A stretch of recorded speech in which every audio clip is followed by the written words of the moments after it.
top striker and the marked man, you'll be rest assured that yes, you might have 2-3 defenders looking onto you. But for Dele Alli, who scored twice in their 4-1 victory over Stoke City, Harry Kane also got a brace in that game.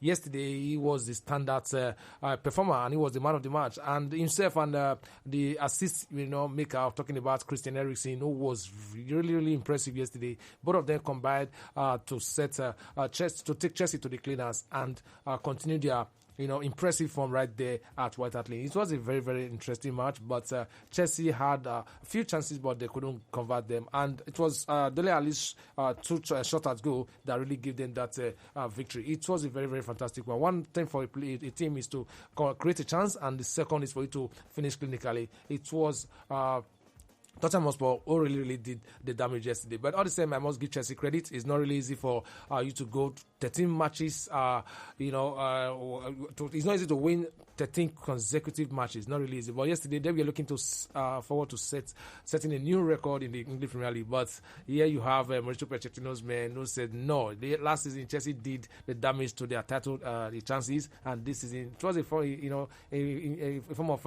payback for Chelsea. But all the same, I think I must give credit to Tottenham Hotspur. They have been very, very good. In a game that was very tight. The first half only had one shot on target. That was the goal scored by Dele Alli. They had shots, but it was all off target. Diego Costa, of course, Christian Eriksen, you mentioned, they had shots at goal, but it was all off target until the goal scored by Dele Alli. Now, of course, manager Antonio Conte has expressed regret after his side, the 13-game winning run in the Premier League was ended by a 2-0 defeat at Tottenham Hotspur on Wednesday. And of course, leaders Chelsea were aiming to become the first team to win 14 consecutive games or successive games in the English top flight season. But Dele Alli brace of headers stopped them short of the record. In his words, he said, it is a pity to stop this run, but Tottenham is a good team, a really strong team, and I think it's for sure one of the teams that can fight for the title until the end. We knew that defeat could happen before the game, but I think today I saw a game with a good balance. They scored goal at the end of the first half and the second goal in our best moment. When you concede 2 goals, for sure you have to improve. My team are top of the table because we are working a lot. This league is very tough and it's important to continue to work hard. Yeah, well, what does you want to express from Coach Antonio Conte? It was a massive game. He said that before the game, and also Victor Moses said it's going to be massive, considering the fact that it's a derby, and when you have a derby between 2 top sides, and you have to throw form out of the window. Despite Chelsea were in stunning form, but yesterday they also met a resolute Tottenham Hotspur who matched them, man for man. And yesterday victory for Tottenham was their fifth straight win, and also it took them to the 3rd position, same point with Manchester City, 42 points, but better goals difference than Manchester City. So right now they are 3rd on the log, and right now they are looking good, I must confess. And if you look at it yesterday, it was really, really fantastic. I must give Mauricio Pochettino, thumbs up, because he is a manager who really knows how to give a great performance when it mattered most. Yesterday it was a derby, London derby, and they were the better side, I must confess. And if they continue like this, I must say they are the title contender already, and they are looking forward also to getting a UEFA Champions League ticket if they continue like this, except something otherwise. Okay, so what does it mean for Chelsea right now? What does it mean for Chelsea right now? I mean, losing that game tomorrow, it means that they are 5 points above Liverpool, meaning Liverpool have a chance of closing the gap. Chelsea have to lose 2 games and a win, 2 games winning for Liverpool. This certainly will take them to the top log. Then, of course, the Tottenham Hotspur are just some couple of points away now from Chelsea, 7 behind. Same with Manchester City and Arsenal. They have 8 points behind the likes of Chelsea. Now, let's also say now, because of that defeat yesterday, Manchester United have a chance at the title again, because they are now just 10 points away from Chelsea, which is unlikely for them to win, but it is possible. In the game, we have 18 games to go from the English Premier League this season.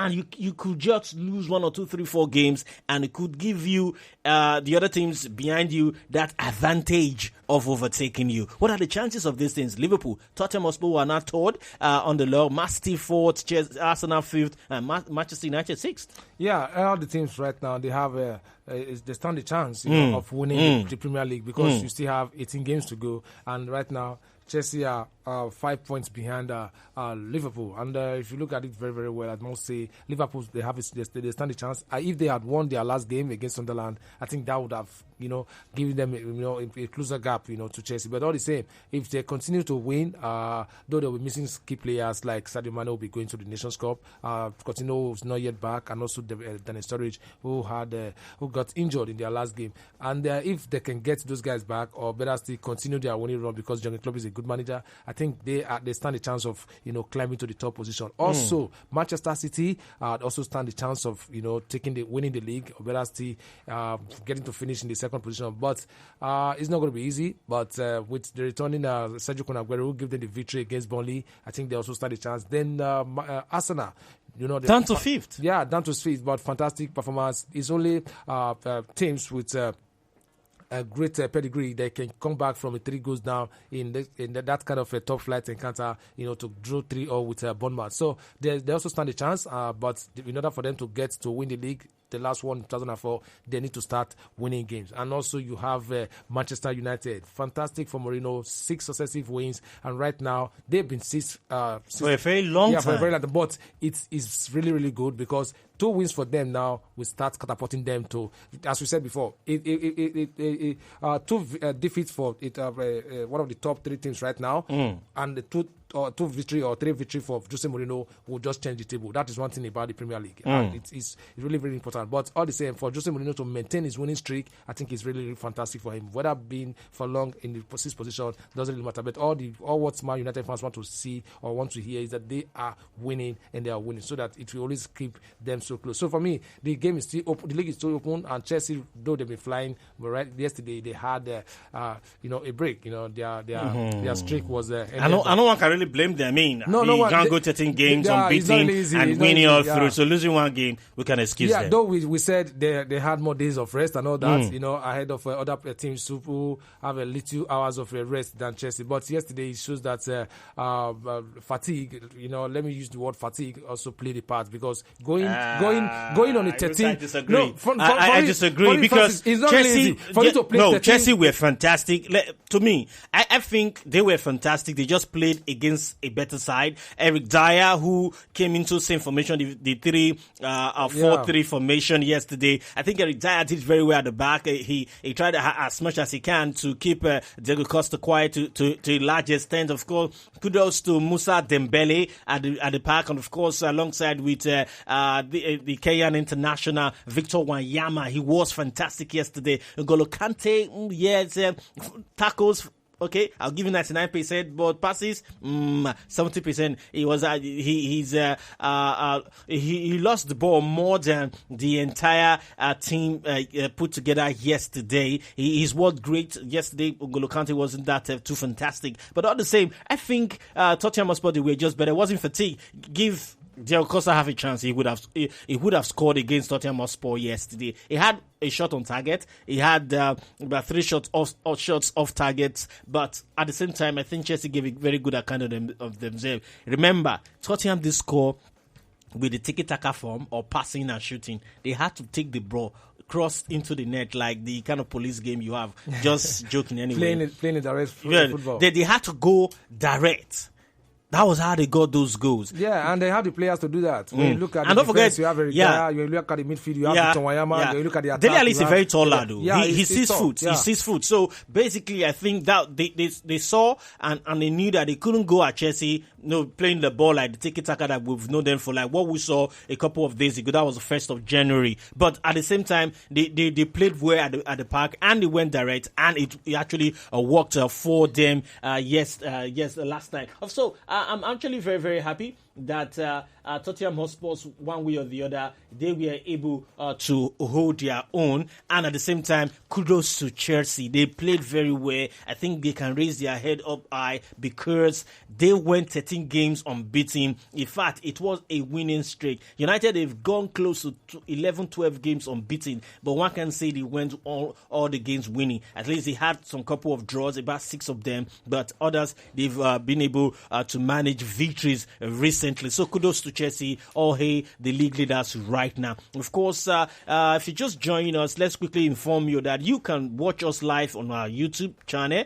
All you need to do is to log on to YouTube, www.youtube.com, then type KUFM on the search on YouTube, and of course you can watch us live right about now. And of course you can also just subscribe to the channel so that you can get updates immediately once we're on air and once we post our news. And of course any program we're doing, you can get live update that we are on air and you can get to watch us live. So don't forget, it is www.youtube.com, then look for KUFM, or better still, you can just say KUFM Sport Fiesta. You get to see us live right about now, and also you can also subscribe and get first-hand information right at the tip of your fingers. At home, at the office, in your kitchen, even in your toilet, you can get everything. All you need to do is just to subscribe. Okay, now we everywhere. Let's quickly run down the information that we have today. Stay in the English Premier League. Let me tell you that Sofiane Fegoli's red card has been rescinded. Now, just in case you don't understand what I'm trying to say,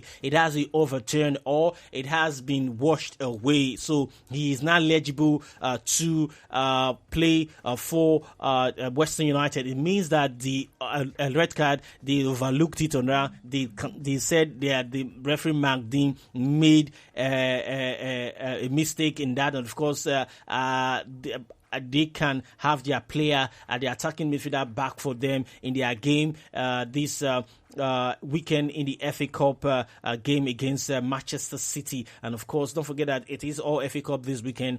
Premier League football, after that Chelsea's game last night, it has come to an end for a while, on the 14th of January, which will be next weekend. So for now, all this weekend now, we'll turn our attention to the FA Cup in England this weekend. So kudos to Western United for having the red card given to Sofiane Fegoli's been rescinded. We talked about it here all the day of yesterday, as well as the day before yesterday, saying that the referee Mark Dean made a mistake. It should have been a yellow card. It was an offense, obviously, but I don't think that naturally warranted a red card from Mark Dean. But he was far off. The assistant referee should have been able to advise the center referee, but he didn't, and the red card was given to of Sofiane Fegoli, and to me, it actually cost Western United that game. Now, this is what we're talking about. The red card be rescinded now, Eghosa, but Manchester United goals stood. Yeah, they stood. Okay, let's forget about the goals now. Let's say the first one, obviously, well worked. Talking about Marcus Rashford and Juan Mata. But what about the upside goal scored by Zlatan Ibrahimovic and the game, the man being sent off that cost West Ham, to me, cost West Ham the game? Can we not say, let's go back to the game and replay the game with 11 aside? No.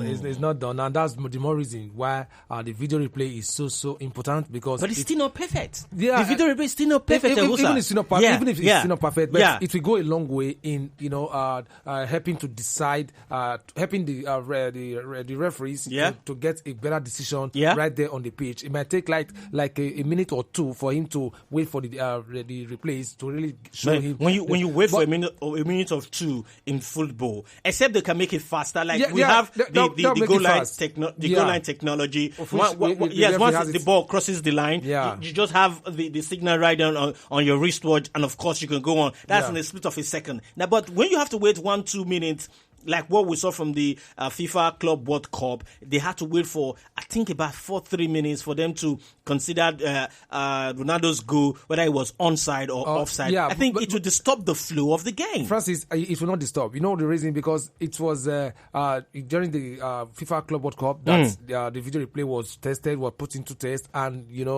they need some time to study it. That's what Gianni Infantino said, that the referee, the officials, will have some time to study it and be perfect at it. So I'm only saying a minute or two, but it might be 10 seconds or 15 seconds for the referee to decide that okay, the judgment is wrong, is a handball, is a penalty, or this or that. So it will take like 10, 15, 20 seconds, of which it will be better than for a decision to mar a match, of which you cannot replay the match again, of which the points that the opposing team lost, there's no time, you can't turn back the hands of time. So it is better for them to do this than for you to, at the end of the day, so see that, okay, this red card is not legitimate, and okay, we'll rescind the decision, you not serve a ban and all. But if you use the video replay, right there, you will see that, okay, it's not worth it, and the game will continue, and to maintain the game, and that would be very, very good. And I subscribe to that video replay should come into play, and the referees that will be using it, they will be very, very fast at it, so that it will not stop the flow or reduce the confidence of the players who are playing the game and all that. So for me, it's very good. And when you look at the red card issue, Simon Francis, they also appealed for Simon Francis, talking about Bournemouth. So let's see how far this video replay, by the time it comes into full play, how it's going to help, because I know it's going to help the ref to get better decisions done after the game has been played, and you cannot turn back the hands of time. So, all right, let's also inform you that Everton's Yannick Bolasie damaged his right knee in a challenge with Manchester United's Anthony Martial. You know that, and of course, it could be out for a whole year with a knee injury, according to their manager Roland Koeman. Bolasie, 27, injured the right knee during the toughest 1-0 draw with Man United on December 4th, 2016. Manager Koeman said on Wednesday it would be around 11 to 12 months before he is back. That is a big disappointment, but we will come back. Bolasie is due to have a second operation on his crucial ligament in the anterior crucial ligament in the coming weeks. Of course, the DRO Congo international signed for Everton from Crystal Palace in a £25 million deal in August, and has played in every league game this campaign up to his injury. Man United, Memphis Depay could be brought in to fill the position in attacking midfield, with Koeman having this season expressed his desire to sign his fellow Dutchman. And of course, Yannick Bolasie, an African, I wish him all the best, a speedy recovery right there. Now, quickly, let me give you an update like we always do every morning towards the African Cup of Nations. Yes, we won't be participating, but this is our job, and of course we must talk about it, and of course we must keep you abreast of what is happening in the continent. Now, of course, let's go head straight to Togo camp, where veteran striker Emmanuel Adebayo was named in Togo's 23-man squad for the African Cup of Nations on Wednesday, despite being without a club since the end of last season. The 32-year-old former Arsenal, Man City, Tottenham Hotspur star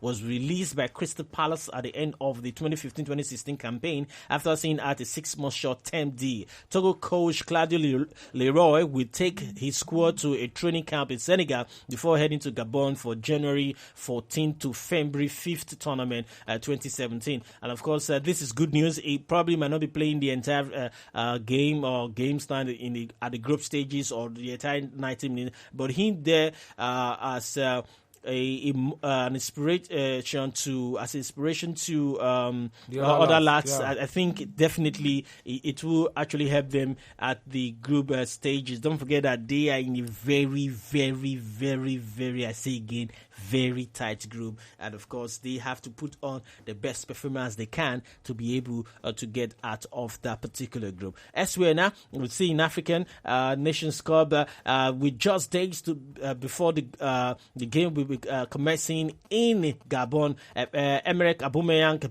begin their quest to win the African Cup of Nations on home soil. The mood in the host nation remains gloomy, while the final touches are being put on the 4 stadium due to host matches in January 14th to February 5th tournament 2017. The small Central Africa state remains in the midst of a social and political crisis. On the streets of the capital, Libreville, decorated with banners advertising the upcoming Continental Tournament, workmen have been busy applying a final flick of white paint to the edges of pavement. In the other host city of Oyen in the north of Franceville in the southeast and Port-Gentil in the country's oil capital, final adjustments are still being made around the stadium, but the atmosphere on the street is yet to pick up, and the mood around the end of a year celebrations in Gabon was somewhat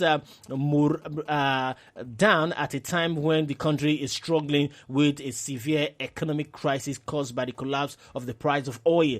Oil is the main source of revenue in the country of 1.8 million people, with a large number of economic migrants from the likes of Senegal, Burkina Faso, Cameroon, and of course, looking ahead of the African Cup of Nations.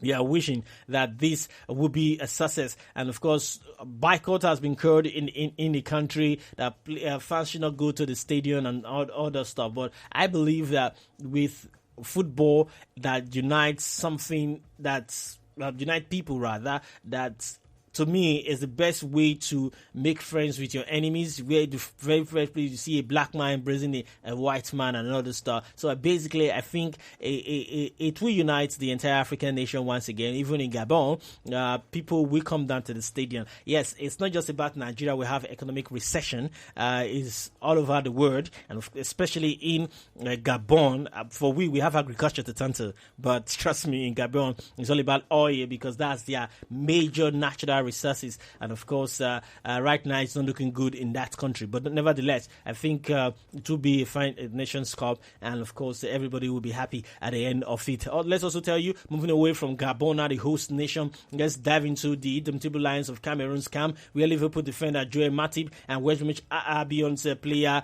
Alan Nyon have not been selected in the 23-man squad of Cameroon for this month's African Cup of Nations. The duo were amongst 7 Cameroon players who said they did not want to play in the tournament, which starts in Gabon later this month. I guess now we can put the rest to this topic, because we'll be talking about it, saying that they could go to court, talking about court of arbitration and report them to FIFA and all that stuff. But I think right now they can continue with their football in England. And of course, as the top African soccer nations are gearing up for this year's African Cup of Nations, which begin in Gabon, the reality of Super Eagles' failure to qualify for the event is beginning to dawn on Nigerians. It is the second time the Super Eagles will be missing out from the continental showpiece. Former Nigerian international and one-time national team coach Christian Shuku is one of the millions of Nigerians being sad by the national team being absent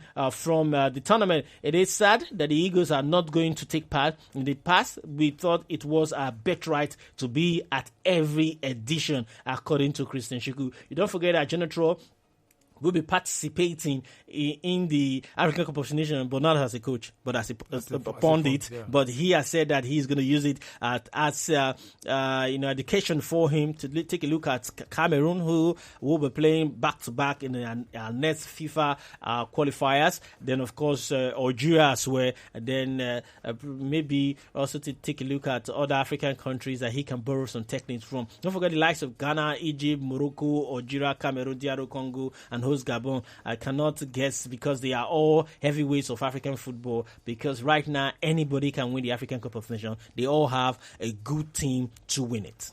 Yeah, they all have a good team to win it, but in the past it was a birthright. You know, the African Cup of Nations without Nigeria is like the World Cup without the Samba boys of Brazil. But all the same, I think this boils down to the fact that we didn't do our homework right, and that is the reason why we found ourselves where we are right now. According to former coach and former FIFA Grade A coach, who took over the reins of the Super Eagles in Korea, Japan 2002, talking about Chief Adeboye Onigbinde, he said unless we go back to the grassroots, where we have a football development programs and practicable, he said it will be difficult for us to make those tournaments. So we have to go back and do what is needful in order for Nigeria to, stand their authority when it comes to AFCON. And it's really, really sad that Nigeria will be missing the second edition back to back. We are not there. And if you look at it, we have some of the best players playing in Europe. Most of the Super Eagles players, they play in Europe, and because of one or two things that were not put in place, they are not going to be participating. It's really, really touching. But hopefully, with the coming of Genetro, who said is confident that Nigeria will go to Russia 2018. I mean, with that kind of confidence and with what we've seen from the Franco-German, I think we are looking forward to having a better outing in both in the AFCON and in the World Cup in the future. So for me, I think it's high time that the Football Federation do what is right and ensure that when it comes to next AFCON, which will be coming up in I think next 2 years, which is 2019, I think Nigeria should be the first country to qualify for the next AFCON. All right, so moving away from Africa now, let's head straight to Spain, where Real Madrid extended their unbeaten run to 38 games with a 3-0 victory over Sevilla in the first leg of their last 16 Copa del Rey tie at the Santiago Bernabeu. Real, who have won 29 of those 38 matches, are one short of equaling a best ever run by La Liga team.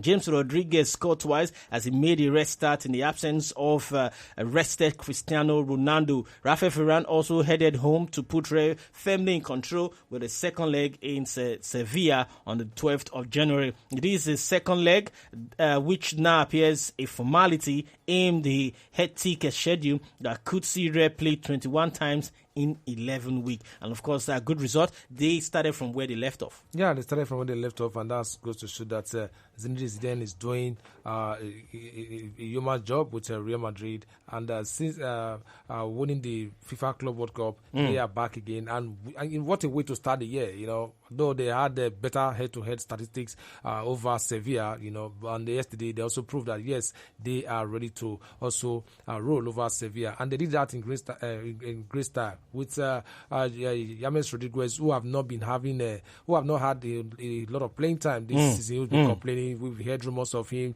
being linked with one club or the other. But yesterday he played in the place of Cristiano Ronaldo, and he also scored twice to show that, yes, he's needed in Real Madrid, but it's just that the competition for places, or better still, the choice of the coaches could be one of the reasons why he's not having enough playing time. But all the same, I think it's really good for them, because in the next week they will be playing their La Liga match, and what a way to begin the year and to head into the La Liga next week. So I must give them credit. They are fantastic. And Rafael Varane scoring yesterday also very, very good for them. I must give credit to Zinedine Zidane's boys. Okay, elsewhere, there were other games played yesterday.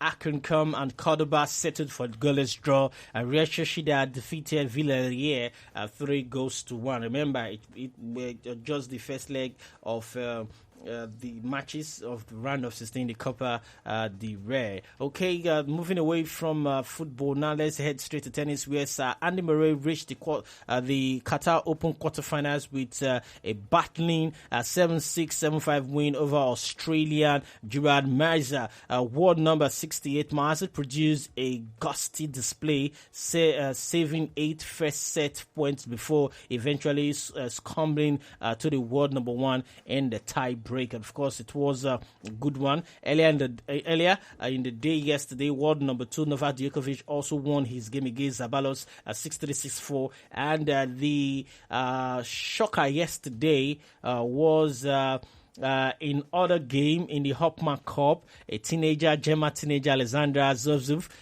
defeated the veteran and of course legend as far as the world of tennis is concerned, the greatest man to have ever held a racket. Talking about Roger Federer yesterday. A little bit disappointing for me because I'm a big fan of Rogers, but the young man, he was just too fantastic for him. He lost that game 7-6, 6-7, 7-6 in 2 hours and 30 minutes in a match of high quality. Well, I must give credit to Alexander Zverev. He's a German, and he also had a brother who also plays tennis also, and they are very, very good when it comes to playing tennis. And yesterday, it was a big upset because for the German teenager to defeat 7-time Grand Slam winner, I think that's the big news. If Roger Federer had won yesterday, it wouldn't have been a news. But all the same, I think Roger Federer is getting himself back after the 6-month knee injury that kept him out of action. And you don't expect him to just start winning, and you need to reserve some energy for the forthcoming Australian Open. So for me, it's an exhibition game, you know, like a preseason, you know, towards the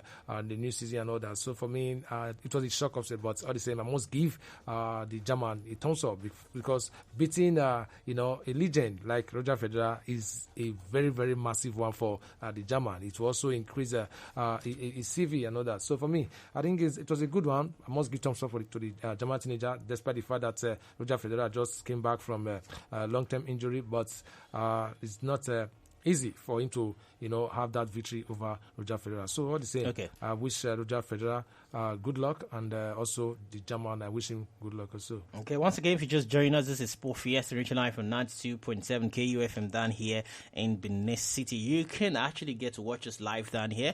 All you need to do is to log on to your YouTube and then click search and type on that search KUFM Sport Fiesta, or better, you can just type KUFM and you can get to watch us live right about now, just in case you can go on our website, but you can see us on YouTube straight up. And of course, you can also subscribe for up-to-date information as far as sport is concerned, news, world of view, entertainment. We are here to serve you better. So all you need to do is just to subscribe, and you can get the information just home, right there where you are, at your fingertips. Okay, all right, let's take a look at the basketball now. Results and fixtures for Ross, what we had yesterday, great games played yesterday, and what to expect this date, the 5th of January 2017. Yeah, Charlotte Hornets defeated Oklahoma City Thunder 123 points to 112, while Orlando Magic in their game yesterday, Orlando Magic yesterday, give me a second. Okay, Orlando Magic had 92 points, and they lost to Atlanta Hawks, who had 111 points. Then you have New York Knicks. They lost narrowly to Milwaukee Bucks, 104 points to 105 points. Then Cleveland Cavaliers also lost, surprising one. They lost to Chicago Bulls, 94 to 106 points. Then you have Golden State Warriors, who were in the playoffs last time, and they defeated Portland Trail Blazers 125 to 17 points. That's where LA Clippers defeated Memphis Grizzlies 115 to 106 points. And of course, Sacramento Kings lost their game away to Miami Heat 102 to 107 points. Of course, as it stands right now, it is all looking good for Cleveland Cavaliers, though they lost their game, but they are still top of the Eastern Conference. And of course, Golden State Warriors are still top of the Western Conference. Then elsewhere today, fixtures: Indiana Pacers will trading tackles with Brooklyn Nets, Detroit Pistons against Charlotte Hornets, Toronto Raptors will be home against Utah Jazz, Houston Rockets will entertain Oklahoma City Thunder, New Orleans Pelicans will trade tackles with Atlanta Hawks, Dallas Mavericks against Phoenix Suns, Denver Nuggets against San Antonio Spurs, while Portland Trail Blazers will trade tackles away to LA Lakers today. Of course, still talking sports, moving ahead on the show now. Let's go straight to athletics, where Olympic medalists Ektin and Brenia Ektin announced retirement. Now, if you remember when we talk about these two people, they are husband and wife, and of course they are Olympic medalists, and they've have both retired at the age of 28. American decathlon world record holder Ektin, who successfully defended his Olympic title in Rio, said he wanted to try something new. Canadian heptathlete Brian Ektin won bronze in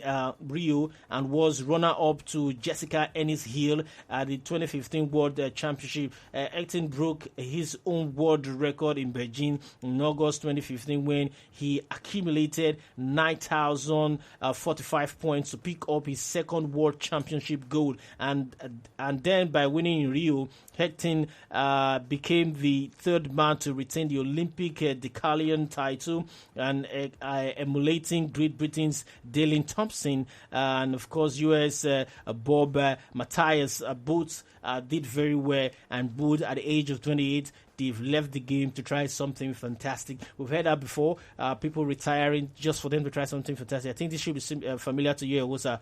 Guess who won the championship and just decided to retire the next day? Nico Rosberg. And you also have Anna Ivanovic, the wife of Bastian Schweinsteiger, also pulling out of tennis and says she wants to try something else. So fantastic. It's good when at the very, very tender age, not as tender as you may think, 28 it's a man, woman, but they are young. Having Federer, for instance, active in the world of sports. Of course, Zlatan Ibrahimovic, stay active in the world of sport. Tiger Woods, stay active in the world of sport. But this lad, they've seen it all, according to them, especially Nico, who said he just wanted to win the championship, and that has been his goal. And because the father did the same. So after winning it, he just felt like, see, this thing, I've done enough. I have more money, I have more sponsorship than you can ever dream of. So why should I continue? Let me just invest my money in something new. Unlike Cristiano Ronaldo, who'll be 32 this year, still want to go for the next 10 years. So basically, I think everybody have their own personal opinion towards what they do. Yeah, they have their own personal opinion, but sometimes, Francis, those guys, they can still play a role in a different capacity in the same sport. You know, by coming as maybe a coach or working as a backroom staff to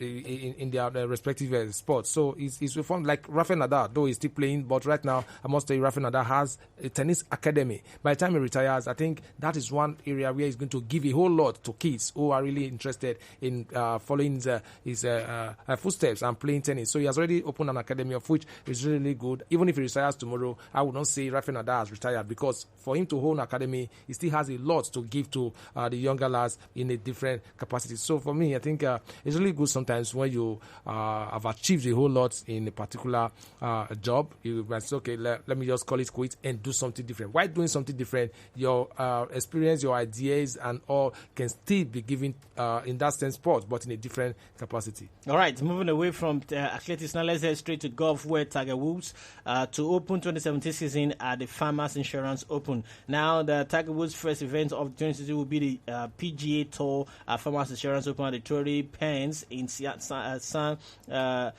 Diego, which starts on 26th of January 2017. The 14-time major winner has last played at the Farmers in 2015, but withdrew in the first round because of an injury. Woods would then play at the Genesis Open, which begins on 16th of February 2017, followed by the Honda Classic. The 40-year-old finished 15th at the Hero World Challenge in December after 15 months out through injury. On competing at the Genesis Open, Woods said, "I'm very excited to be back to the Rivera, I beg your pardon." And of course, it's something that he's looking forward to. This is where it all started for me. It was my first PGA Tour event. I was 16 years old. I weighed about 105 pounds. It was a life-changing moment for me. Yeah, a life-changing moment, but then he was 16, and now he's he's more. I think he's getting to his 40s right now. He's already 40. He's already 40, so it's not going to be easy. But all the same, it's good for him to be back. Though he did not have a good time at the Heroes Challenge where he came out 15. But because if you look at the likes of Dustin Johnson, Justin Day, Rory McIlroy, and a whole lot of other stars who are into the game of golf, you'll agree with me that he's having a tough challenge right now. And though he has won 14 times, but he's still looking forward to adding to his majors, because Jack Nicklaus, who won a record of 18 major titles the last time, said he can still add to his majors, and who says he cannot? But all the same, it all depends on Tiger Woods' fitness and how good he is, on how much his body can still carry him when it comes to competition. Because when you have players like Rory McIlroy, golfers like Rory McIlroy, you have golfers like Dustin Johnson, Justin Day. These guys are so good, and it's going to be very difficult. But all the same, with his experience and with his passion and his zeal for it, I think he can still get to win one more major. And who says he cannot win this very, very tournament where he started from, at the age of 16? Who says he cannot win it? Nobody. But it all depends on how he's going to pan out, because it's not really easy to be competing with the big boys right now. Talking about Dustin Johnson and the likes, though they have not gotten the kind of majors that Tiger would have. But I must say the long-term problems that he had, starting from the family issues, the injuries, and the whole lot, really affected Tiger Woods. If not, he would have added up to his majors by now. Of course, he would have added to his majors by now. Let's also keep you informed that, just in case you did not hear me mentioning Barcelona earlier today, back to football now, just know that they definitely will be playing their game today. They're against Athletic Bilbao. It's an away game. Of course, Barcelona are away, and Athletic Bilbao will be home later today in their first leg of the round of 16 of Copa del Rey. So tomorrow, obviously, we'll be talking about Barcelona. But just to also inform you that the La Liga, of course, will be resuming tomorrow as well. And of course, this French Liga, after the winter break, also will be resuming. Then, of course, this weekend, the Serie A will also resume. And, of course, we're trying to confirm if the German Bundesliga will definitely be resuming this weekend. I don't think. No, German Bundesliga will be next weekend. So, the Italian Serie A, the French Liga, and, of course, the Spanish La Liga Santander, all will be resuming this weekend in Europe. So, when we come here tomorrow, certainly we'll be taking a look at the fixtures for the weekend. Don't forget, like I said, there are games in England, but not in the English Premier League. They all will be in the FA Cup. Man United certainly will be at home. I think that match will be by 1:30 p.m. against Reading at the Theatre of Dreams Old Trafford. Chelsea, they all have games this weekend, but they are going to be playing in the FA Cup, not in the English Premier League. All right, enough talk from us already. Let's get to hear from the fans. I know all Chelsea fans definitely want to talk about the game last night, but don't forget, you guys went 30 games unbeaten, winning streak, and of course, losing just one game tomorrow. Yesterday, to me, did not really make any difference. They are still the league leaders. Eghosa. All right, the messages are just pouring in. This one say, good AM to you, Mr. Francis. I wonder why Ibra's goal against West Ham seems to be an everyday topic to you. Oga, move on. That game belongs to the past now. Now, wow, Faraday. All right, this one say, who is the PFA player of December? I think that's Zlatan Ibrahimovic. I saw that yesterday. Happy New Year, sports icons. Madrid are playing this week, not next week. Also, I want to congratulate Dele Ali for making Nigeria proud. He's our son because a true British son cannot answer Dele. From Mr. Henry Izwagi. Who said Madrid were playing next week? Who said Madrid were playing next week? No, not Madrid. Who said they are playing next week? You said Madrid they are playing next week, not this week. Real Madrid, their fixtures, I think, is this weekend. Yeah, I thought it's going to be next week. Yeah. Okay, you said it before. Yeah. Okay, you got a test to that. This one said Chelsea will drop more points. This is Obaseki Paul from Ogida Barracks. This one said good morning, sports analyst. The Chelsea Tottenham match is a food for thought to all Chelsea fans who feel they have won the league. Because same thing happened to Man United some seasons ago, where City nicked the title from United with just goals difference. After 8 points adrift of United, I think Chelsea should watch their back because they might still slip further and others might just gain momentum. It's not over until the end. Tokwe from Upper Mission Extension. Have a blessed day. Thank you very much, Tokwe, for your contribution. This was a good morning, sports. Ogidigo. Twali for Dele Ali for a job well done from Saidi in Medical Stores Road. All right, thank you, Saidi.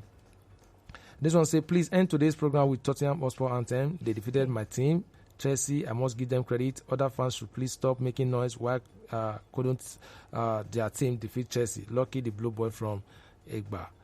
All right, this one say, good morning, sports ambassadors.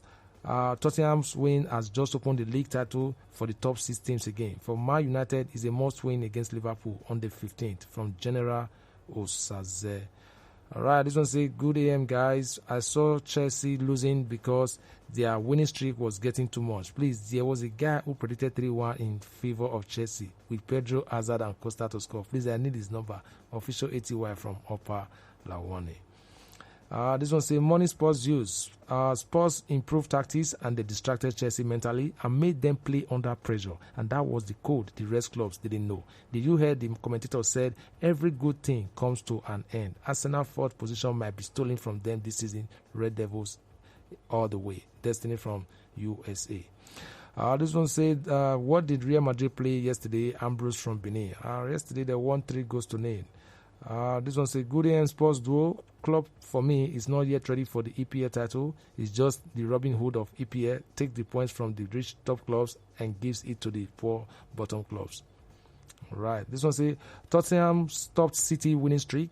Chelsea ended their unbeaten run while Tottenham Hotspur ended Chelsea's winning streak. Kudos Tottenham. Mark from Benin. I just want to say the record Arsenal set cannot be broken. What record actually are you talking about? It says 13, but that of Arsenal extended to the another season. Okay, so but I just wanted it to be sure of that. I mean, it wasn't in one particular season. Yeah, okay? It wasn't a single season. Chelsea did it in one season. Yeah, this one says, good morning, sport crew. I think video replay is a welcome development. It will help referees make better decisions. It will not affect the flow of the game at all because when injury happens in football games, it takes a while to get treatment. After that, the game continue. The game can also continue after a video decisions as well, Eddie. Yeah, I concur to you, Eddie. This one say, good evening, KUFM crew. I think this one came in the evening. Yeah, go ahead. Please, what was the score between Crystal Palace and Swansea on Tuesday? Thanks from Osaze in Benin. Crystal Palace, Swansea still won that game 2-1. This one say, good AM sports guys. Chelsea is a team to reckon with, but the tree of victory is worth the agony of defeat. And Dele Alli is the man. Great Ziga from Ikbobahi. This one say, good morning sports gurus. First match of the second leg, first losing. Football is never mathematics. Anything can still happen because Chelsea is still going to play the rest team again. I love EPL. This is coming from Gift. This one say, good morning, Sport Juniors. Chelsea shouldn't relax because of last night's loss, but strive more to come back from William Stainless or Louis Blue. This one say, good AM sports professors. Where is Ibrahim? I hope it's not what I think. There's where the EPL starts for the top 6, but watch out for Man United and the rest. Imares from Akenzua. This was a good end, guys. The victory for Tottenham last night has made the league more challenging now. Whoever sleep now will blame themselves. Nessin of Barca. This one is coming in from Oluwadare and Interest. Good morning, Sports Masterclass. I love the EPL with passion because it's a league of never say never. Thumbs up to Sports for stopping Chelsea winning run. EPL has just begun. We will never walk alone. And this one is coming in from my United First Son Nigerians and Andres. Fine. Good morning to you all, my 3 Lions of Sport. We saw how it all ended yesterday. Good luck to both teams, Manchester United First Son and Nigerians. I still have some pouring in. This one say, please play Spurs anthem all the way long. They can never win the league. Anytime Chelsea is tough and they lose to Spurs at the lane, Chelsea go ahead to win the league. This is coming in from Tinosa. This one said, I said it before that the team will find solution to the 3-4-3 formation. Others will study how Spurs did it and follow. So expect more of this. This is coming in from Edobo O'Donald. This one said, good PM Sports Artillery. Good AM Sports Artillery. Chelsea fans are too overconfident ahead of this great game. A lot is at stake in this game, and Chelsea should expect a big surprise tonight. My prediction for the game is a score draw against Spurs at the World from Dr. Mayu. Okay, this one came yesterday evening. This one says, any transfer news updates in United? This is coming from Siva. No transfer update right now. The Siva. This one says, good AM guys. From Ali to Delhi through Nigeria, Valentine from Ugbo. This one says, please, where is Ibrakadabra? Uncle Living Joe from Adowa. Very soon you'll hear his voice. This one says, good morning, sportsmen. Fought a good fight. It wasn't just our day. Better winning days for the Blues. Blue is always the color. K from Sapler Road.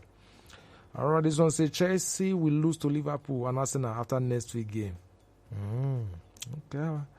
This one says, good evening, Sports Maestros. Well done, Sports, for a well-deserved victory. This now opens the way for the Big C's to compete for the title. Man United can still win the title or finish in the top 4. United all the way. This is coming in from Jay from Ugbo. This one says, good morning, these 2 gentlemen of sport. This is the beginning of Chelsea's downfall. Also, is there any transfer news update in Man United from the Siva? No transfer for now.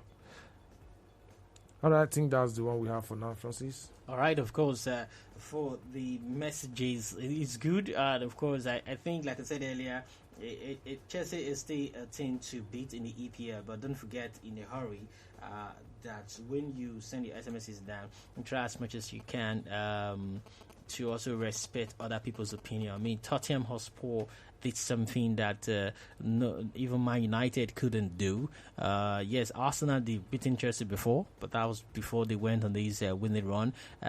Even the defending champions Leicester City that went so fantastic last season couldn't do. United couldn't. A lot of teams they've tried, they couldn't. Even Tottenham Hotspur, this was their second attempt at stopping Chelsea. Remember, they lost to Chelsea already at Stamford Bridge 2-1, and of course this time around they were able to defeat them 2-0 without conceding any goals. So basically, I think we should respect them. Probably United that were beating black and blue 4-0 might just turn things around like the Theatre of Dreams, Old Trafford. Probably Liverpool might just lose to Chelsea at the Anfield, and of course Emirates, where the Chelsea last lost before yesterday's game. Probably might just come and collect. Probably, like I said, it's not just. I'm not saying that that's what's going to happen. Don't get me wrong. Or probably even Arsenal can come back and do 2 over Chelsea this season. So football is always like that. All right, it's time for us to take our final whistle this morning, and of course also to look ahead of what to come later in the day. Eghosa, the final whistle. It was a massive victory, a very important 3 points to reduce the gap at the top of the table. It was a very tough game. We were playing one of the best teams in Europe, so the value of the victory is massive. It makes us very strong, proud, and we showed character, and we are more competitive. It is one step forward for the team, and it is important to keep going. Football is all about belief. Tottenham Hotspur manager Mauricio Pochettino speaking after a size 2-0 victory over Chelsea in the English Premier League on Wednesday. And that's the final whistle on Sports Fiesta this morning. And certainly when you hear that, it's time for us to leave the studio. But don't worry, we're back later today by 5:30 p.m. for another round of 45 minutes of good sports stories. Hopefully, Just Ali will be joining us in the studios later today. Until then, have yourself a great Thursday ahead. Bye for now.